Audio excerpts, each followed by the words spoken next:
What is up, guys? Pie Muffin here, and we are back with another Trails of Horizon video.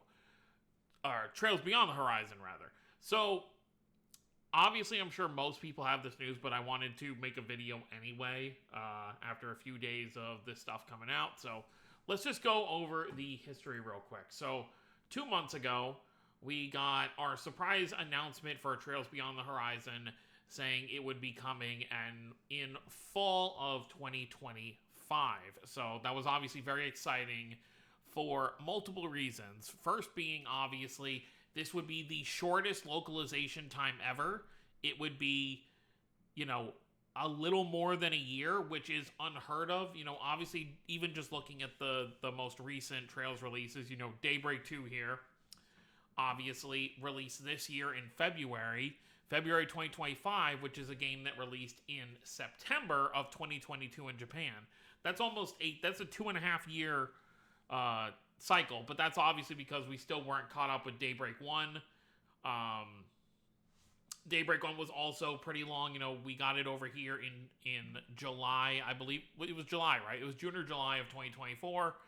And obviously it came out in September of 2021, so it was also like over 3 years to get that localized.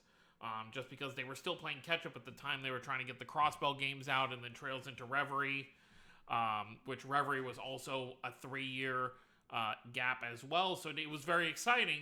Trails Beyond the Horizon, barely over a year later, we were going to get it over here in the West. But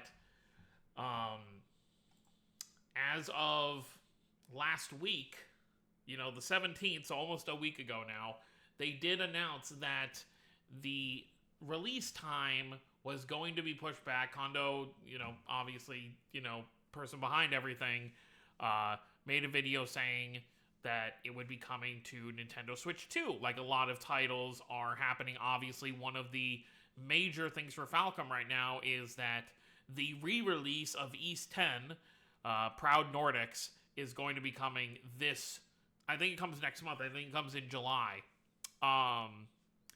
In Japan only for now, but obviously the Western release will happen probably sometime next year.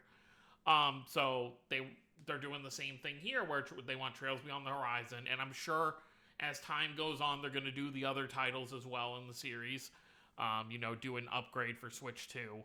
But this does push back our timetable. We were really expecting, we knew they weren't going to release in September because they weren't going to have Beyond the Horizon compete with Sky First Chapter. So at the very least, it was either going to be in August or it was going to be in November. And obviously, I assume that NIS was pushing for this fall release because, for those who don't know, at the end of every year, Falcom has their yearly shareholders meeting where they talk about their release plans for the following year, and that's usually where we hear about what the next title is going to be. Whether they do an East game, whether what's going on with Tokyo Xanadu 2, or what the next Trails release is going to be. Obviously, things were a bit weird last year because we heard about Sky First before the shareholders meeting, but then the shareholders meeting is where they really talked about it, and then 2023 shareholders meeting is where we saw our first looks at the sequel to Daybreak 2, which in Japanese was Kai no Kiseki. So the plan seemed to be here before this announcement was to get Beyond the Horizon out before this December, because the way things are looking, we already, their East release, the next one for East 12 is not going to be 4 years because not 12, 11. Because East 10 is still, so new. Nordics is getting a re-release. They're obviously not ready for the next one. Tokyo Xanadu 2 could be coming out at any point. We don't know what the development cycle for that is because it got announced like 2 years ago, and it hasn't been 2 years, but it's coming up on it. And we don't really know. That seems like it's going to be a weird title that's not going to release as like their main title for the year, especially since they want to try and do 2 releases per year moving forward. So Beyond the Horizon coming out before this December was going to be good because then it was going to be like, oh wow, both fans in the West and in Japan and everywhere else can react to the first trailers, first screenshots, whatever have you, for the sequel to Trails Beyond the Horizon, which at this point we'll just call it Trails Beyond the Horizon 2. I don't really consider it a spoiler saying that there's going to be a fourth Calvard game. I'm obviously not going to talk about what happens in Beyond the Horizon to warrant a fourth Calvard game. I mean, it's just like the other ones. We got Daybreak 1 and 2, and then Beyond the Horizon. So there's obviously the game, or the story of the Calvard arc isn't over yet. But now that's kind of gotten screwed up because now this is getting pushed to January 2026. And they've started, even though they announced this delay, so that's still... So we know for sure it's coming in January, so that's 7 months from now. So 7 months at the latest. If it's earlier in January, then it's less than 7 months away from now. And then they started doing these posts each day, the voice actor posts, kind of like what they did for Trails into Reverie. So they're just going over all the actors. So we've obviously got Damien Haas as Van. We got Amelie as Agnes. And then we have Elizabeth Maxwell as Elaine. So they did these 3 posts, which I'm assuming they only did 3 because obviously it hit the weekend. So we'll have to see what tomorrow brings. At the very least, I expect they're going to do any new voices as well as the returning voices. So they can get an easy 50 posts out of just doing this. So they could get this, going for 2 or 3 months. They could just, buy some time doing the voice actor stuff right here. So we've got that going on. But so here's where we run into an issue. So what are they going to do about the shareholders meeting? Because it's very clear at this point with Skyfirst Chapter's release that Falcom does want to try and do, at least for Trails, try to do these simultaneous releases. So what does this mean by delaying Beyond the Horizon? Obviously, they want those Switch 2 sales, which obviously there's a lot of controversy with it because of the game key cards. The game key cards are essentially making it so you don't actually own the game. That you can't just pop in the thing and hit play. You have to connect to the internet to download the game. So obviously there's a huge controversy surrounding that. But what does this mean for this December? Is Falcom still going to do their usual announcements? Are they going... Because this is... I'm not going to really go into why, but this is a very important title. That even just screenshots of a poster or specific characters could very well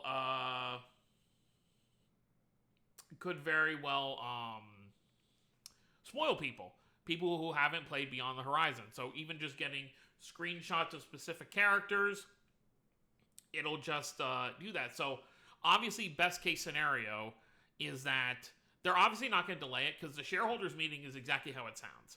It is meant for the shareholders of Falcom to see what they are putting their money into. So they have to actually see something. So I know it's very easy to be like, oh, well, maybe they can just hold off on it, give 2 months, because obviously people are saying, give it a month, don't announce it till January, but the people in January who are going to play the game still need the time to play the game. Most people aren't going to be as crazy as me and finish Beyond the Horizon in 12 days, which is what I did last September when it came out in Japan. It took me 12... I did take some time off from work to play it, but it took me exactly 12 days to finish the game. So, obviously not everyone's going to get it done that fast. A lot of people, take a month or two. So even if they did it in February, it's still going to spoil some people. I guess the people who truly care are going to, get it done as fast as possible, but then that also kind of ruins your gaming experience. So obviously the best case scenario we're looking at right here is they reveal stuff that's not going to be spoilery, but that's the hard part. Like I said, I'm not going to go into anything specific, but it is just going to be very difficult unless they just want to show maybe they show screenshots of just returning characters and show nothing about the plot itself for a month, and then maybe in the beginning of March they give us a real full trailer for everybody. I still don't think Beyond the Horizon 2 is going to be a worldwide release. I do still think it's going to release in Japan first. They'll do their usual September 2026 release of it, and then maybe if we're lucky, early 2027, maybe early or mid 2027 they get the Western release out. I don't really know, but that's where we're kind of looking at where there's kind of an issue, is just that they obviously need to show something. So unless there's just some miraculous situation where next year's title, which I hope is not the case because I really do want the next game, and you know, the only time they've done more than a 2-year time gap between Trail's mainline titles was between Cold Steel 2 and 3, but that's obviously a different situation because they were not only changing their engines, but that, you know, you also think about in World, there was, you know, at least a 1-year time gap in between the events of Cold Steel 2 and Cold Steel 3. You know, everything with the Northern War and everything else happened during that. So we're just going to have to see what kind of happens with that. You know, obviously, like I said, Tokyo Xanadu 2 has still been radio silent, so that could be the next title after Sky First Chapter. We also don't know how quickly they're going to get out Sky Second Chapter. Is that going to be a year later, or is that going to be 2 years later? You know, it's really hard to say, so we're just going to have to wait and see. But let me know what you guys think down below. Don't forget to subscribe more if you're new to the channel. I'll see you all next time. Have a wonderful day, everyone.